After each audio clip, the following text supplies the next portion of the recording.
झारखंड की हेमंत सोरेन सरकार के एक डिसीजन ने सैकड़ों दुकानदारों को सड़क पर लाकर खड़ा कर दिया है। तमाम के चेहरे से होश उड़ चुके हैं। तमाम लोग परेशान, हैरान हैं कि उनका मुस्तकबिल, उनकी ज़िंदगी किस ओर करवट लेगी। लेकिन हमारे साथ एक ऐसे व्यक्ति हैं जिनके चेहरे पर ना इनके माथे पर कोई शिकन है, ना कोई डर और कोई गम और कोई फिक्र है।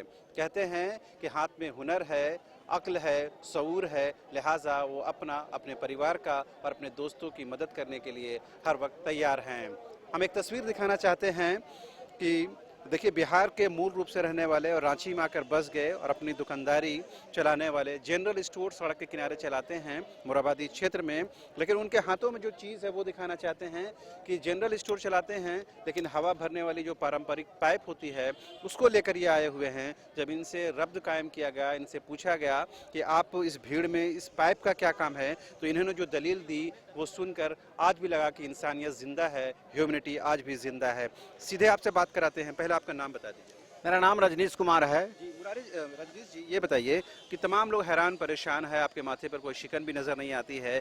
इस हवा भरने वाली पाइप लाने का इस भीड़ में क्या मकसद है आपका? मेरा मकसद ये है कि मैं पहले तो लोगों को इससे, अगर कोई इतने हमारे भाई हैं, सभी दुकानें बंद है, अगर किन्हीं के पास ऐसी औपचारिकता आ जाए कि उनके पास साइकिल में हवा नहीं है, बाइक में हवा नहीं है, तो मैं उनको यहाँ तक मदद कर सकूं कि ताकि इससे ये लेकर मेरा मदद वो खुशहाल हो सके और उस लायक बन सके, ताकि जो सब लोग हैं उस लायक वो चल सके, फिर सके और उनकी कहीं आवश्यकता की पूर्ति मैं कर सकूं, मैं उस लायक बनूं। रजनीश जी, यहाँ से कई लोगों से हमारी बात हुई। तमाम लोग अपने कारोबार, अपना परिवार, अपना रोजगार, यानी सिर्फ अपने बारे बात हो रही है। आप पहले और वाहिद शख्स मुझे नजर आए जो दूसरों के बारे में चिंता कर रहे हैं। तो इसके पीछे क्या उद्देश्य है कि आपके पास जो क्षमता, दक्षता है, उससे जितने लोगों को मदद हो सके वो कर दें? मैं भागवत कथा में प्रवचन सुनता हूं और कृष्ण का ये है कि अगर कोई व्यक्ति अगर किसी दूसरे के लिए अगर एक कदम चलता है तो परमात्मा कहते हैं कि तुम्हारे लिए मैं 10 कदम चलूंगा। तो मैं अगर किसी के मैं काम आ जाऊं, ये धन्य हो जाए मेरा शरीर और ये जीवन कि मैं किसी के काम आऊं, मैं इसी के लिए धरती पर अवतरित हुआ हूं। आप अपने कारोबार, अपने रोजगार को लेकर चिंतित नहीं है? नहीं, कारण है कि प्रभु साईं इतना दीजिए जामे कुटीर समाये, मैं भी भूखा ना रहूं और साधु न भूखा जाए। मैं इतना ही बार चाहता हूं कि मैं और मेरे घर वाले परवस्ती चल जा रहा है बहुत बढ़िया से। गोविंद जो हैं एक कृष्ण हमें चला रहे हैं।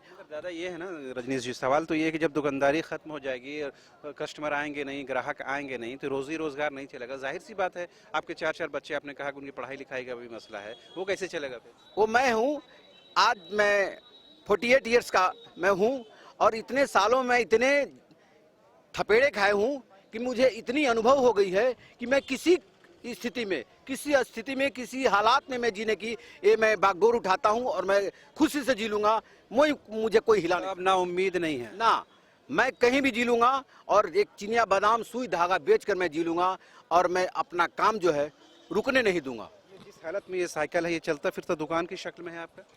हाँ, मेरे पास रिंच भी है और कोई भी आप पार्ट्स इसको खोल के मैं रख सकता हूँ। मेरे झोले में सब रिंच है, पाना जिसको बोलते हैं।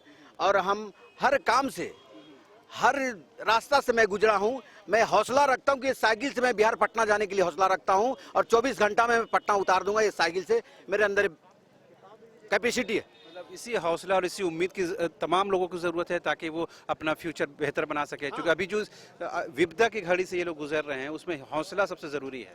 कारण है कि देखिए, हारो न हिम्मत बिसारो न हरि नाम, और जे विधि राखे राम वही विधि रहिए। प्रभु कहते हैं कि हिम्मत मत हारो, हौसला मत हारो और परमात्मा का नाम लो। एक दिन तुम्हारा रास्ता जो बाधित हुआ है कुछ क्षण के लिए है। आपदा विपत्ति जो होती कुछ क्षण के लिए आता है। अगर उसको हंसते हुए झेल लोगे तो फिर तो खुशहाली ठहाका मारने वाली आ ही जाएगी। उसका इंतजार करो।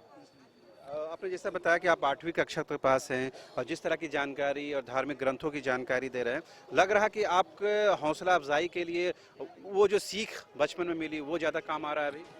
मेरे पिताजी शिक्षक हैं, संत माइकल स्कूल में संस्कृत का टीचर थे और नर्सरी से 5 क्लास तक मैं भी संत Michael high school Masaurhi Taregna station में मैं भी शिक्षक रह चुका हूँ 8 साल तक। 1992 से लेके 2004 तक मैंने संस्कृत का टीचर रह चुका हूँ। और शिक्षक आपने काम भी किया है। मैं टीचर हूँ। अपने लाइफ में 65-60 काम मैं कर चुका हूँ और इस तरह से मुझे अब ना नेगेटिव तो सोचते ही नहीं है। कोई भी काम कर जी लेने के लिए और अपने बच्चों को परवरिश चला लेने के लिए मैं अपना हौसला रखता हूँ और कैपेसिटी रखता हूँ। लोगों को ये शिक्षा देता हूँ कि तुम किस रास्ते में हो और कैसे चलोगे तो मंजिल मिलेगी। मैं लोगों को ये सजेस्ट करता हूँ, अगर जो इच्छुक है कि भैया हमको कोई रास्ता मंजिल नहीं मिल रही, मैं क्या करूँ, तो मैं उसको पथ प्रदर्शक करता हूँ और पथ देने का काम करता हूँ कि तुम ऐसे करो। और देखो, सच्चाई और ईमानदारी अगर तुम्हारे साथ रहेगी तो कोई बाल बांका आपको झुका नहीं सकता। ये नहीं लग रहा जो आप बातें कर रहे हैं बड़ा आदर्शवादी है, अभी प्रैक्टिकल लाइफ चलता है, रियलिस्टिक वर्ल्ड में इन बातों का बड़ा योगदान नहीं है, बहुत लोग महत्व नहीं देते हैं। लोग चाहते हैं शॉर्टकट तरीके से जिंदगी कट जाए बेहतर है।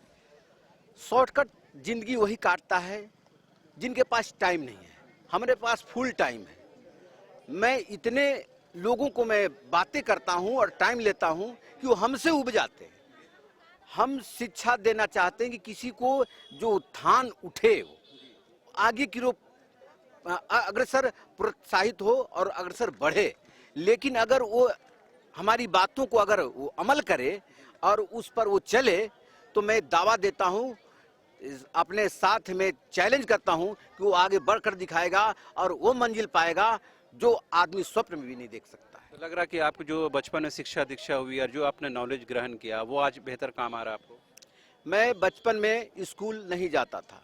मुझे शिक्षा से, पढ़ाई लिखाई से हमें दूरी थी। हम बहुत मंदबुद्धि के थे। कोई भी चीज स्कूल में पढ़ाई जाती थी, मैं उसको ग्रहण नहीं कर पाता था। बाद में शिक्षक बन गए। हाँ, और मैं स्ट्रगल करके मैं इतनी यातनाएं सही मैंने कि आज मुझको जब हमारे सिर पर गार्जियन का और घर का बोझ आया तो मैंने बहुत सारी कामें की। मैंने एक शिक्षक होकर हाउसकीपिंग किया। मैं महाराष्ट्र में गया हूँ और वहाँ पेंटिंग मास्टर का तौर पर मैं राजकमल प्रोसेस में मैंने काम किया है। अब बताइए आगे क्या लग रहा, फ्यूचर क्या है?